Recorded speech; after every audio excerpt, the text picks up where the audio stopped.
Adobe Premiere প্রোর এই লেসনে আমরা দেখব প্রত্যেকটি প্রজেক্ট প্যানেল এবং ওয়ার্কস্পেসগুলো কিভাবে সাজানো আছে।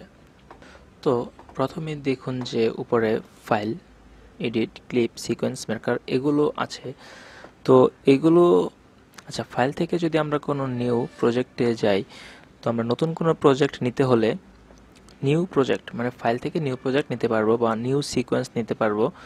প্রজেক্ট এবং সিকোয়েন্স এগুলো আসলে কি, এগুলো আমরা যখন কাজ করব তখন আপনি নিজেই বুঝতে পারবেন যে প্রজেক্ট এবং সিকোয়েন্স আসলে কি। এখানে অনেকগুলো অপশন আছে, এগুলো আমরা বিস্তারিত পরে জানবো ধীরে ধীরে। আমরা এখন দেখব যে এই প্যানেলগুলো আসলে কি, কোথায় কি কাজ করা হয়। এখানে দেখুন যে ইম্পোর্ট মিডিয়া টু স্টার্ট, এই প্যানেলটির নাম হচ্ছে যে প্রজেক্ট। প্রজেক্ট হচ্ছে যে আমরা একটি প্রজেক্টে কাজ করার জন্য যে ভিডিও, অডিও এবং ইমেজ ইম্পোর্ট করব সফটওয়্যারের মধ্যে, এটি হচ্ছে এই প্রজেক্টের মধ্যে থাকবে, এখানে থাকবে। এবং লাইব্রেরিজ, মিডিয়া ব্রাউজার, ইফেক্ট এগুলো হচ্ছে যে আমরা এই প্রজেক্টে কাজ করার সময় ভিডিওতে এবং অডিওতে যে ইফেক্টগুলো ইউজ করবে সব ইফেক্ট এখানে আছে। এগুলোর মধ্যে ইফেক্ট দেয়া আছে এবং আপনি আপনার ইচ্ছা মতো কোনো ইফেক্ট এখান থেকে সার্চ করেও বের করতে পারবেন। ধরুন যদি এই হঠাৎ করে আপনার এখানে এই প্যানেলটি ডিলিট হয়ে গেল, মানে আপনি এটি পাচ্ছেন না, তারপর ইফেক্ট এটিও ডিলিট হয়ে গেল, এখন তো আপনি হতাশ হবেন যে আসলে আমার এই প্যানেলটি কোথায় চলে গেল, আমি এগুলো এখন কিভাবে পাবো। এগুলো আসলে আপনি এখানে দেখুন যে আপনি যদি উইন্ডোতে যান, উইন্ডোতে গেলে আপনি এখানে ইফেক্ট, এখানে যদি ক্লিক করেন আপনার ইফেক্টটি আবার চলে আসবে, ইফেক্ট প্যানেলটি। ইফেক্ট প্যানেল আপনার যেখানে ইচ্ছে আপনি সাজিয়ে রাখতে পারবেন আপনার মন মতো ইফেক্ট এখানে পাবেন। এবং হচ্ছে আপনার উইন্ডোতে গেলে আবার যদি আপনি প্রজেক্ট, দেখুন প্রজেক্ট কোথায় আছে, প্রজেক্ট, প্রজেক্টে যদি ক্লিক করেন তাহলে আপনার প্রজেক্ট প্যানেলটাও আবার ফিরিয়ে আনতে পারবেন। ধরুন আপনি এভাবে সাজাতে চেষ্টা করতে গিয়ে ঠিকমতো সাজাতে পারেননি এবং সম্পূর্ণই নষ্ট হয়ে গিয়েছে, তো আপনি কি করবেন, এগুলো আপনি আবার ডিফল্ট কিভাবে করবেন। উইন্ডোতে গিয়ে ওয়ার্কস্পেসে যাবেন এবং নিচে দেখুন রিসেট টু সেভ লেআউট, এই লেআউট আপনার যে ওয়ার্কস্পেসটি ছিল এটি আপনি আবার রিসেট করতে পারবেন। রিসেটে দিলেই দেখুন আপনার সব কিছু আগের মতো হয়ে গেছে, এখন আপনি আবার কাজ শুরু করতে পারবেন।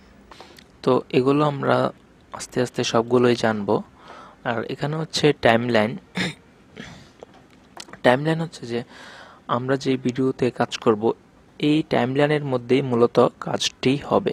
এই টাইমলাইনের মধ্যে ভিডিও, অডিও, ইমেজ সব কিছু ইম্পোর্ট করব, ড্র্যাগ করে নিয়ে আসবো এবং এগুলো দিয়েই কাজ হবে। যখন আমরা কাজ করব তখন আপনি দেখলে নিজেই বুঝবেন। এবং উপরে এখানে হচ্ছে যে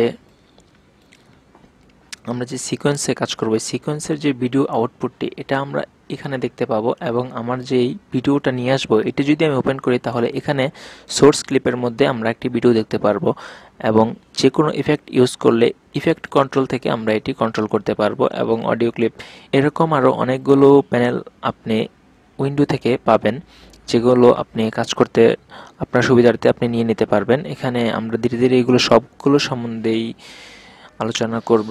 এবং এখন যেটি দেখাবো যে এই যে উপরে assembly, editing, colour, effect, audio এগুলো আসলে কি।